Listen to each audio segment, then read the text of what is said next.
মিথিলার রুমে যেতেই দেখি মিথিলা তার দুলাভাইয়ের সাথে অন্তরঙ্গ মুহূর্ত পার করছে। মিথিলা আমার চাচাতো বোন।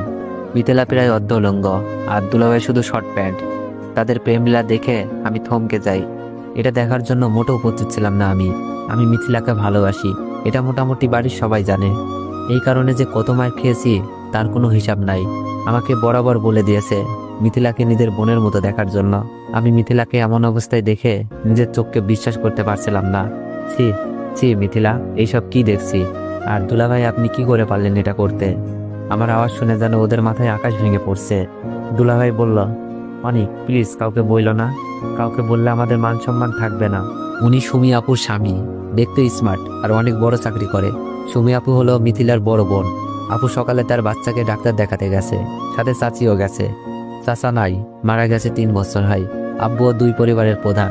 আব্বু ও চাচা মিলে এরকম 2টা 2তলা বাড়ি করে। সুমি আপুর বিয়ে হয়েছে 2 বছর, একটা 6 মাসের মেয়ে বাচ্চাও আছে। আপুকে আব্বুই বিয়ে দেয়। বিয়েটা পারিবারিক ভাবেই হয়। দুলাভাই আমার হীরের টুকরা, বাড়ির সবাই জানে, কিন্তু তার চরিত্র যে এত খারাপ আমি নিজেও ভাবতে পারছি না।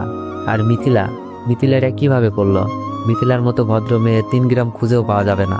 মিথিলার সৌন্দর্য পরিবারের লোকজন ছাড়া বাইরের কেউ দেখে নাই। হাত মোজা, পাও মোজা, বোরকা পরে পর্দার সাথে সবসময় চলাচল করে। কিন্তু আজ সেই মিথিলার একই হাল দেখছি। চুপ করেন আপনি, লজ্জা করে না? আবার কথা বলেন। আর মিথিলা, তুই না পর্দা করিস, কোনো পরপুরুষের সামনে যাস না, এই তোর পর্দার আড়ালের চেহারা? আমার কথা শুনে মিথিলা কিচ্ছু বলছে না, নিজেকে ঢেকে শুধু কেঁদেই যাচ্ছে। তোর জন্য তো পুরো পদ্মাশীল নারীর সম্মান নষ্ট হলো। কি দরকার ছিল পদ্মা করার? পতিতা পল্লীতে গেলেই তো পারতিস। এই মিথিলাকে যখন আমি বলতাম, মিথিলা আমি তোকে ভালোবাসি, তোর জন্য সব করতে পারবো, তখন মিথিলা আমার চরিত্র নিয়ে কথা বলতো আর আব্বুকে বলে আমাকে মার খাওয়াইতো। মিথিলা কান্না করতে করতে বলল, অনিক কাউকে বলিস না প্লিজ। মিথিলা, আমি যখন তোকে ভালোবাসি বলতাম, তুই আমার চরিত্র নিয়ে কথা বলতি, আব্বুর কাছে মার খাওয়াইতি। আজ তোর আসল রূপটা দেখুক সবাই।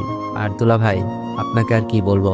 আমি রুম থেকে বের হয়ে যাচ্ছিলাম, ওদেরকে যতই বলি রূপ দেখিয়ে দিব, কিন্তু সুমি আপুর সংসারটা কি হবে? আর একটা 6 মাসের মেয়েও আছে তাদের।